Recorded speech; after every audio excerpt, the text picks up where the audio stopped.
আজকে বলবো একটি পুরনো স্টেশনের গল্প। শহরের ব্যস্ততম লাইনের এক প্রান্তে ছিল এক পুরনো রেল স্টেশন। নামটা এখনো প্রায় কেউ উচ্চারণ করতে পারে না। লোকে মুখে একে বলা হয় স্টেশন নম্বর 7। দিনের বেলা এই স্টেশনকে দেখায় সাধারণই মনে হয়। ট্রেন আসে যায়, লোকজন ওঠানামা করে, কিন্তু রাত নামলেই যেন জায়গাটা বদলে যায়।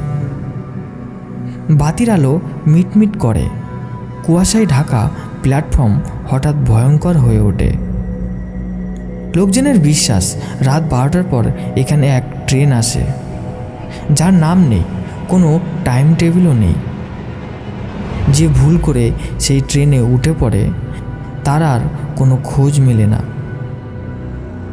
অভিজিৎ শহরের এক তরুণ ছাত্র।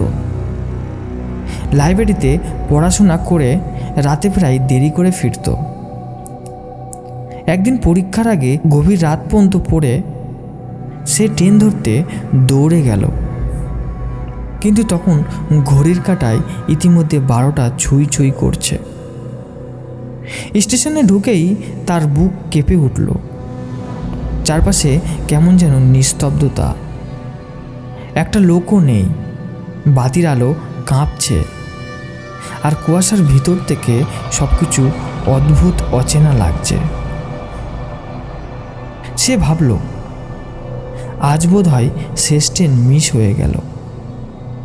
ঠিক তখনই হঠাৎ দূর থেকে শোনা গেল ট্রেনের সিটি। অভিজিৎ অবাক হয়ে তাকিয়ে রইল। এত রাতে ট্রেন আসার তো কথা না। ধোঁয়া উড়িয়ে একটা পুরনো ইঞ্জিনওয়ালা ট্রেন প্ল্যাটফর্মে এসে থামল। ট্রেনটা দেখতে ছিল একেবারে অচেনা। কামরাগুলোও জীর্ণ, জানালার কাছে কুয়াশা জমে আছে। দরজাগুলো খোলা, কিন্তু ভিতরে যাত্রী নেই। অভিজিৎ দ্বিধা করছিল। তার মনে হচ্ছিল কিছু একটা অস্বাভাবিক, তবুও কৌতূহল তাকে জয় করল। সে ধীরে ধীরে কামরার ভিতরে পা রাখল। ভিতরে ঢুকেই অদ্ভুত ঠান্ডা হাওয়া লাগলো তার গায়ে।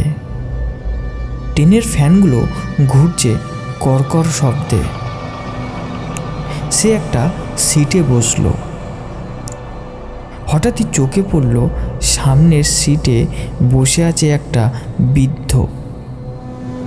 চেহারা কেমন ফ্যাকাশে, চোখ দুটো ফাঁকা। অভিজিৎ অবাক হয়ে জিজ্ঞাসা করল, কাকু, এ ট্রেনে এত রাতে কোথায় যাবে? সে ধীরে ধীরে মাথা তুলল।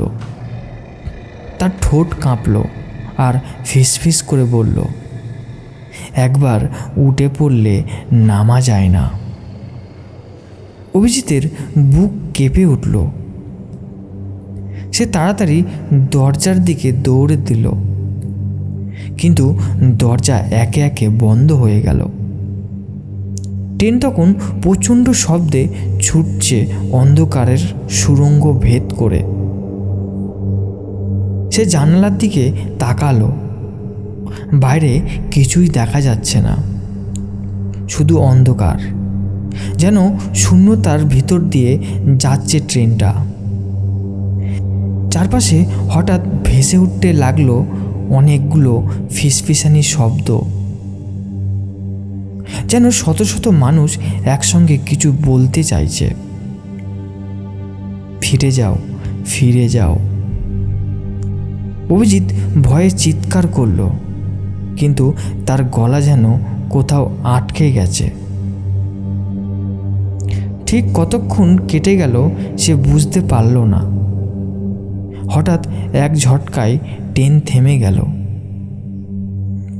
সে চোখ খুলে মেলে দেখে ট্রেনের কামরাগুলো এখন ভরে গেছে যাত্রীতে। সবাই ফ্যাকাশে মুখে শূন্য চোখে তাকিয়ে আছে। কেউ কথা বলছে না, শুধু নিস্তব্ধতা। একজন এগিয়ে এসে তার কানে ফিসফিস করে বলল, স্বাগতম শেষ যাত্রা। অভিজিৎ ভয়ে জ্ঞান হারালো। পরের দিন সকালে স্টেশনের প্ল্যাটফর্মে লোকজন জড়ো হলো।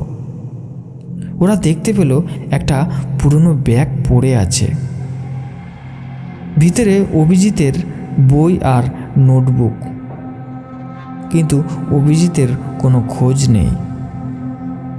শুধু ব্যাগের পাশে একটা পুরনো টিকিট পড়েছিল, তাতে লেখা স্টেশন নম্বর 7 শেষ যাত্রা।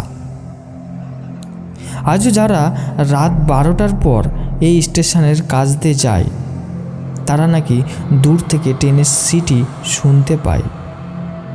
কেউ বলে ধোঁয়া উড়িয়ে আসে, আবারও কেউ শপথ করে বলছে ওরা ভিতরে ফ্যাকাশে মুখে যাত্রীদের দেখেছে। লোকজন ভাবে যে একবার সেই ট্রেনে উঠে পড়লে সে আর এই পৃথিবীতে ফিরে আসে না, তার যাত্রা শেষ হয় চিরকালের জন্য।